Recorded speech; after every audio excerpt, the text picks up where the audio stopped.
Они ломают стереотипы о читающем поколении. Во Владикавказе завершился региональный этап конкурса чтецов «Живая классика». Любители классической прозы приехали со всей республики. 22 участника, на каждое выступление не более 5 минут. Члены жюри оценивали как актерские данные, так и литературный вкус. Большинство ребят выбрали отрывки из произведений российских авторов, таких как Паустовский, Тургенев, Чехов и другие. Многие выступления не оставили слушателей равнодушными. Трогательные строки знаменитых произведений заставили зал заплакать. Конкурс «Живая классика» – это отборочный тур.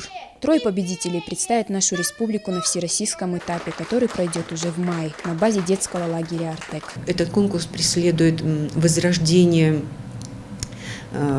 лучших традиций семейного чтения, и чтобы ребята приобщились к мировой и русской литературе, чтобы в лице писателей, авторов произведений они нашли достойных своих друзей, собеседников. Вот такова цель. И возрождение, конечно, статуса нашей страны как самой читающей страны в мире.